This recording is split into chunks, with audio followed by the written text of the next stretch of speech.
The Erl King.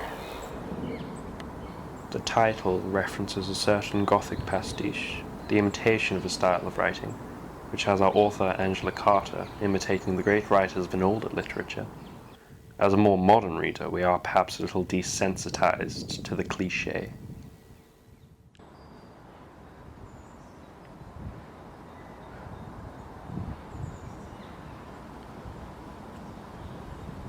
The wood is perhaps representative of a patriarchal society that surrounds our protagonist, and using Vertical bars of brass-coloured distillation. Our sunlight through the foliage soon becomes a stronger metaphor for a cage, one which the woman appears to be trapped. Carter then brings us to themes of the Enlightenment movement, values that in this case use the natural light as a scientific strength to illuminate the darker and truer inferiority of women. Traditional values are not only reinforced, but imposed. Cold day in late October. Our autumn setting stresses the time of decay and old age in preparation for the approaching winter, a crueler climate.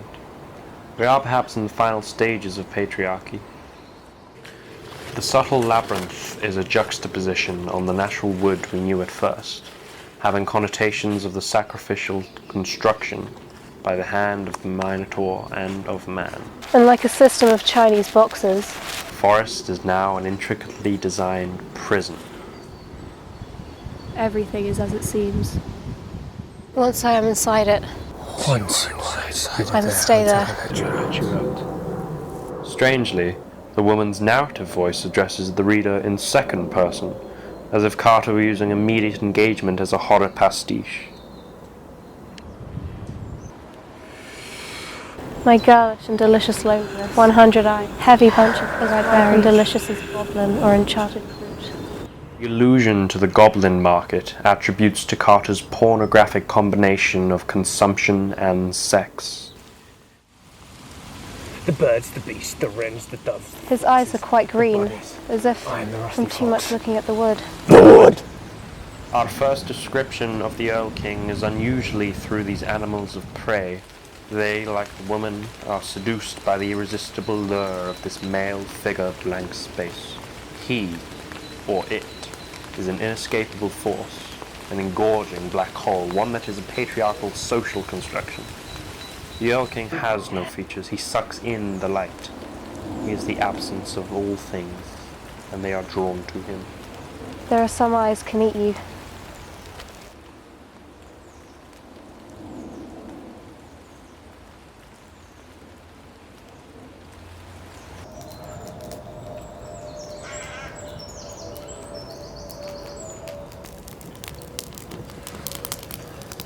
I came alive from the desire of the woods, sustained by nature. Existing in a void. The Erl King is characterized more so than a hermit, but a witch even, with vast knowledge of the bounty of the woodland. Carter would have gender roles reversed.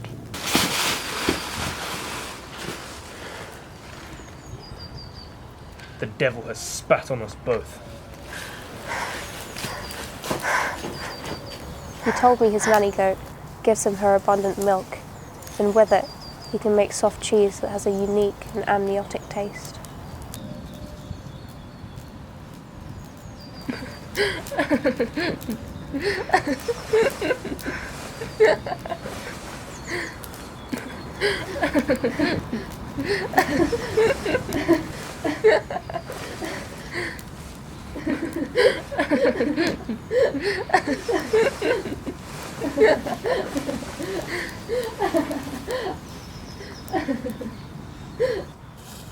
The king has taken to a feminine role, and subversive to the traditional genre, embodies attributes of a child and of a father with feminized helplessness. The goat's milk is a strong image for that of a newborn child, and the idea that the Erl King, in his femininity, has experienced the miscarriage of a false child. The broken fiddle is an allusion to the king's phallic incompetence and undermines what it means to be a man for him. It is his desire to become the masculine pinnacle. It is, however, his female passivity that fails him. Carter's combination of contradictory elements play in, as her paradox has aggression existing beside gentleness, masculinity beside femininity.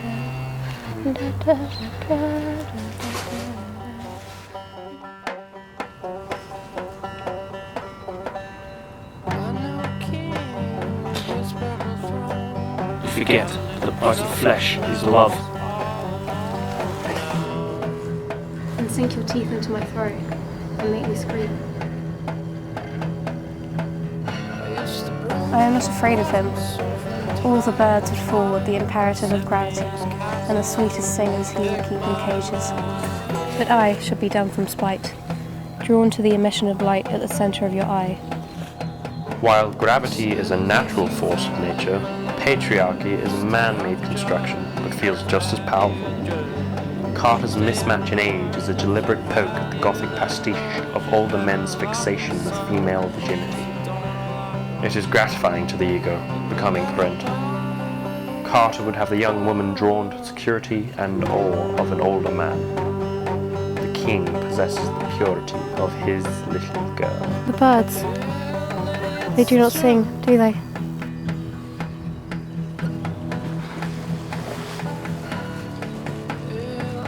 They cry. In his innocence, he never knew he might be the death of me. I, like the other caged virgins, had lost my way in these woods. I remember the robin, friend of man. A king tore out his heart. Now he would have me sing to him.